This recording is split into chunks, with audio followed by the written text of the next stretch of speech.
Joining me now is a good buddy, longtime friend of the program as well. He guest hosted way back in 2014, and here we are in 2020, joining me here in advance of his movie Superintelligence with Melissa McCarthy and James Corden, which is going to be on HBO Max on Thanksgiving Day. My buddy, Bobby Cannavale. How are you, Bobby? Hi, Rich. Well, thanks. Nice to see you. You look good. You look good too. Is the beard for the role that you're doing? The beard is for the role that I'm doing here. I'm in Australia, so I grew the beard for this job, and also really to commemorate the lousiest year ever. I'll always know what year. Whenever I see that movie, I'll know what year it was. Because it's a big beard you got going on. Right. Yeah. So you're in Australia. So you're 19 hours ahead of me. Do you know if the Jets have lost yet? Then do you know if they've lost yet? I don't, but I'm going to go out on a limb and say they did. And not only did they, but they probably lost badly. Do you know that I haven't watched a single Jets game this year because I just can't. I can't add to the crappy year that we've had by actually exposing my eyes to that horror. Okay. I can't. So if you want, I can, would you like me? I can summarize generally. You don't have to. You know why? Because I'm on a thread, and that's all I got to do is follow the thread. I've got a couple threads. You're one of them. Okay. But yeah, I've got another thread with Jolo and my brother and my friend Stephen Girgis. And it's really funny because I will watch, I watch football on Monday morning here, 6 a.m. And so I watch football. I watch all the games except for the Jets. Like I don't even do what's the thing red zone because I don't want to accidentally see them. So I just follow other teams and then I just follow the thread, and the thread is hysterical. Like again, you way back in the day when you were on my podcast prior to the show, you came up with the phrase "code tidy bad." That there and we kind of made it that sort of that jingle, that Zest soap jingle. You're not fully bad unless you're code tidy bad. Yeah, I think this guy's they are code tidy bad, but I think Adam Gase is making this guy look like Bear Bryant. I mean, it's incredible. I mean, Code Tight looks like a genius compared to what's happening over there now. I mean, I don't quite understand. Okay. It's no secret. My movies aren't exactly I'm no Tom Cruise, right? Like they don't make a ton of money. I'm in some good movies that I like. I'm a fan of, but let's say they're niche movies. Let's say, I don't understand. You shouldn't be allowed to be a niche NFL coach, right? I mean, is Adam Gase a niche NFL head coach? I mean, if you want somebody to lose every game, you call that guy, right? I know you're compromised. I know you can't go there. I don't want to say that because I think you're better at what you do than what Adam Gase is at what he does. So I don't know if I want to buy that analogy, Bobby. I mean, I don't. Oh, that's kind of you. But I mean, how does that happen? He couldn't pull off Jip Rossetti if his life depended on it. If that was a version of NFL coaching, you know what I'm saying? I wouldn't go there. How do you lose that many games and remain in any discussion ever again about doing this job? I mean, what's the difference? I mean, I could lose 9 games in a row. I can do that. You know what's funny? Not to pivot here, but it reminds me. But it sort of reminds me of. I promise you, this is a natural pivot. But in the movie, in the Superintelligence, I have this scene with Ken Griffey Jr. Yeah, dude, it's awesome. The movie takes place in Seattle, and I play the biggest Ken Griffey Jr. fan. And so Melissa McCarthy works it out that, we go to a Mariners game and we're in the box, and Ken Griffey Jr. comes and watches the whole game with me. Yes. So Ken came out for one day, and he came out to shoot for one day, flew his own plane to Atlanta after a round of golf, flew up, and then shot all day with me. Guy looks like he just retired. He looks amazing, right? Anyway, we spent the whole day talking about baseball. It was like a dream come true, asking this guy those questions. But I'm a Yankees fan. In the end, I'm a Yankees fan. Yeah. So it had to come up eventually. Me, I'll just say it like it is. So I was like, you never beat us, right? I mean, you didn't win.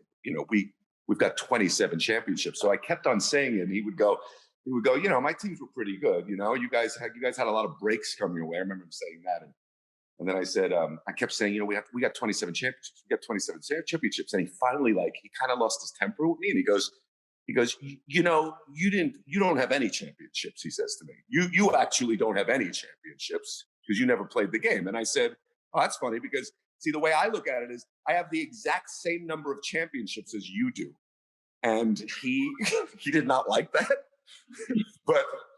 But I just think he did not like that. He did not, in terms of liking it or not liking it. He did not like it. But it just made me think, like, I was just in talking about Adam Gase, I was like, I know these guys, it's not an easy thing. Like, you know, we can sit here all day and talk about how crappy a coach certain guys are or whatever. And it's not an easy thing. I couldn't do it. But again, I mean, you and I could coach the Jets to an 0-9 record. I don't understand. And I have a feeling that players might like me better, actually.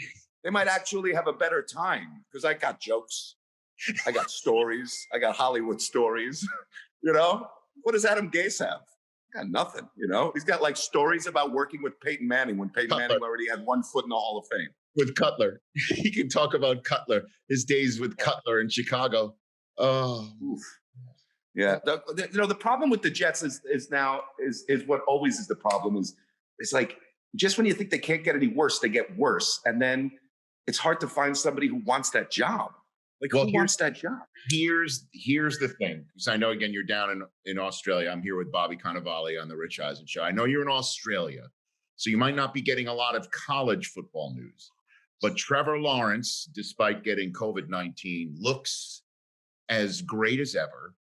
And the Jets have done more than half of the hard work to get there. And the tough thing is that means Sam Darnold has to go, which is not his fault.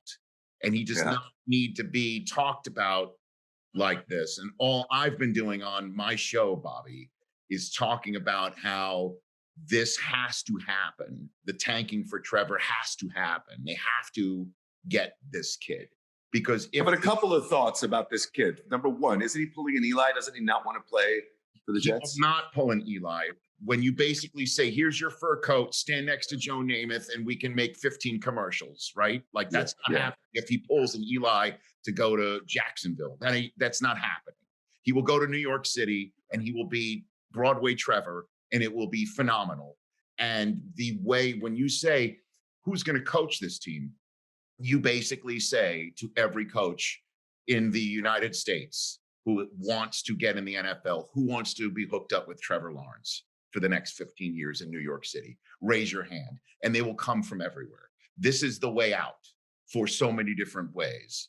No, but we've said this before, and the Jets they destroy the souls. They've destroyed the souls of so many quarterbacks in the past. I remember running into Schechter at a Jets event when Darnold was a rookie, and I said to him, "Hey man, what do you think?" And he said, "You know, of all these guys, they say Darnold's the smartest. And he's going to be the best. He's the real deal." And look what's happened. I mean, we're not going to, for the poor guy, I feel bad for him. There's something in the system. Like, part of me thinks we should trade that pick and get like a ridiculous haul back and get a free agent quarterback. Like, well, I think if you trade him, you better trade. You can't. You just cannot watch him do what he's probably going to do in the NFL for someone else when you had an opportunity to get him for yourself and earned the right.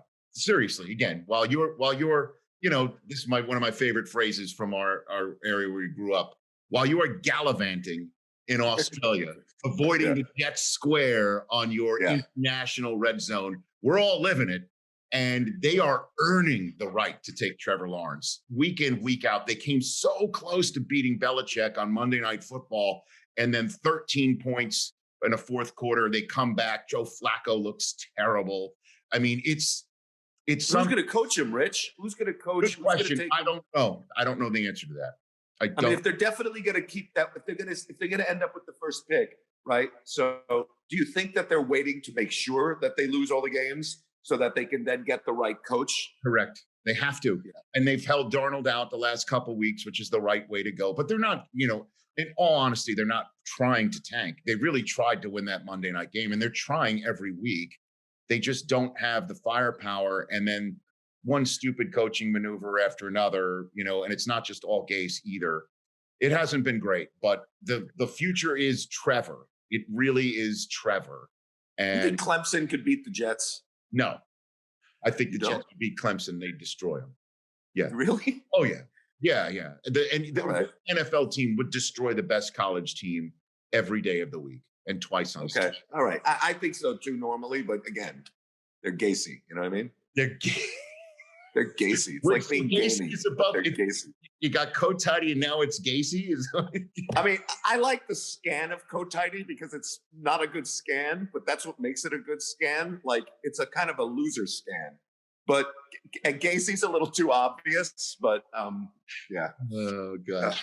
I got Bobby Cannavale here on the Rich Eisen Show. I see your Savages in the Box T-shirt that you're wearing right there, little Yankees. And it's interesting to mention that you worked with Ken Griffey Jr. on this show because, and I'm pleased he didn't throw back in your face that he scored the winning run of the playoff game that ended Mattingly's career. He did. That did happen. He did not mention that. He's a class act, man. Ken Griffey, I'm joking. Like he really didn't get mad, but like we had a pretty good ribbing back and forth. That's good. And I got to say, like hours and hours, and then I think he had it when he said, "Hey, man, you don't have any championships." The way he said it, bro, it was like we were in a schoolyard, like we were ready to throw down. He was just tired of it. He was tired of me saying hour 27. So it's got to be hard to be a professional athlete. I'm playing a professional athlete in this thing I'm shooting here, and in it I have all these references to what a pain in the ass it is to be a retired athlete because you can't go out. You just got to deal with knuckleheads all the time, just telling you what they would have done, and I must be like just a classic example of that kind of a fan because. It's tough, man. It's tough when your team is that bad and you go, I mean, I know I can't play football, but I just feel like I have the right, I mean, they have not won in my lifetime and I'm 50 now. It's, you know what I mean? I'm like, I'm going to be one of those Cubs fans. I don't want to be one of those Cubs fans, Right.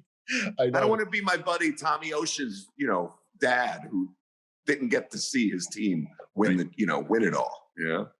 So tell me about the movie. Tell me about Superintelligence. It's Melissa McCarthy and her husband Ben Falcone directed it, right? Yeah. We shot it a couple of years ago in Atlanta, and it's basically the idea is she is the most average person in the world, and she gets kind of selected by this AI that gets into like all of her devices and gets into the government's devices and is going to shut down the grid for the world. And the AI is represented by the form of James Corden's voice because she's such a fan of James Corden. He takes on the voice of the AI. And he's going to destroy the world and shut down the grid unless he can, because he's given up on humanity. And so unless he can see that humanity is worth saving, he's going to end it all. And so she has to set out to prove to him that the world is worth saving, that love is more powerful than anything else. And I represent, believe it or not, that love of her life. Okay. Can you believe it? I mean, I don't. When you first see me, you might think I'm going to murder a bunch of people, but guess what? I don't in this movie. So that's why I did it because I couldn't believe it. I was like, is she really asking for me? Luckily, I know Melissa. So I had to have she texted me, hey, you want to do this movie with me? Will you play the love of my life? And I was like, do I murder you in the end? And then she was like, no, I want you to play a good guy because I never get these parts. So it was really fun. And it was really, really fun. She's a great actress and she's a lot of fun. And she and her husband have a good little cottage industry there making movies together. Absolutely. Gene Smart is in it too. Great cast, man. Brian Tyree Henry. That's right. He's in it too. Yeah. Okay. It's good. It's on HBO Max, premiering on Thanksgiving Day. And that's called Superintelligence. Everybody do that. Go check it out starting on Thanksgiving Day. Before I let you go, sir, can you tell me a good Pacino story? I know you worked with him on Broadway, right? Yeah. Did you live with him in LA? Did you crash at his place or something like that, or vice versa? No, I haven't crashed at his. Have I crashed at his place? But you worked with him on Broadway. He's definitely offered it to me, but I adore him, and you got a good story? I've got a couple of good stories. Well, for one thing, he was thrilled to know that I played poker. Like when I first met him, he was like, "You got to come to my poker game," and I was like, "Yeah, I'd love it. I got a poker game myself." Right. And he was like, "You got to come." And I showed up. The first time I showed up to his poker game, it was incredible because before I got there, Al was the youngest guy at that poker game. So like now, I'm pretty sure he just wanted to get the mean average down of the guys, so right. That so we have these great games, and he's a really incredible guy, because his friends, you go and it's not like you get there and it's like, oh, Elliot Gould. You get there and it's not that at all. It's like, Frank's not kidding, 95, and he gave Al his first job delivering papers, and that's who you're playing cards with. It's the greatest, man. And old friends of his from the Actors Studio, and they don't play for you're literally raising 50 cents, and I guess the point of that story is just to tell you that that guy's true blue with his friends. That's great. Friends from when he was a kid, and we play, and he always gets a hotel suite, and we play, and then we order from either Katz's or Carnegie Deli, and then we take a little break, and we eat these massive sandwiches, and then usually I gotta always I have to push the time that we eat, because I know that after the sandwiches, game's over pretty soon after that. You know what I mean? It's there's only one bathroom in the suite, so guys gotta go home, but it's the greatest. It's the greatest. I love the guy so much, and he's just really generous. He always has been with me, and during this terrible time, we've been just corresponding, and he's a great writer. I mean, he writes me these long letters, and they're. Oh, I hope he writes his memoirs one day, because he's a great writer and a great recollector of stories from his life. Fantastic. And are you still doing your fantasy league with Rudd? And you mentioned Jolo as I'm in first place, buddy. You are? Yeah, I'm in first place, but although I got Russell Wilson, so that's kept me in first, and that's starting to get a little shaky. I hope that, I don't know what's happening over there, but that the running game seems to be it's getting a little bit better. Russell. Getting better. They're getting healthier. So you got Russell, and then who else do you have? Who else? I got Russell. I got Todd Gurley. I got Darrell Henderson. I've got Zeke. But I know Zeke's incredible. Zeke's a monster, isn't he? Though, even with that team, they just feed him the ball. He's kind of guaranteed. You just plug him in. Okay. So he's who else you got? And then I don't have great receivers. I've got Godwin, but he's been hurt a lot this year. I've got Godwin. I've got Robbie Anderson, who, catches 11 passes a game and never gets in the end zone. Wouldn't that be great if he was still a Jet, for crying out loud? For Matt Rule, who they told was. Yeah. All right, I don't want to go down that wormhole one more time. Yeah. I got Eric Ebron. I've got the Baltimore defense. I've got it's a pretty good team. And what's the name? Is it still the same name of your team? Or just the tip? Just the tip. Is that what it is? Yeah. I think it's just still just the tip. Just one word, JUSDATIP. I'm never going to grow up, Rich. What do you want? What do you want? Huh? They can't take my kids away. Not for having a juvenile sense of humor. I don't think they can take the kids away. Bobby, you are the best, man. Have a great Thanksgiving holiday season down under. You too, man. That's on Superintelligence. Let's do this more often, man. I miss you. I miss you too. Send Susie my best, okay? Rose. That's Bobby Cannavale here on the Rich Eisen Show. Hey, you watched all the way to the end. Thanks for that. Watch more right here.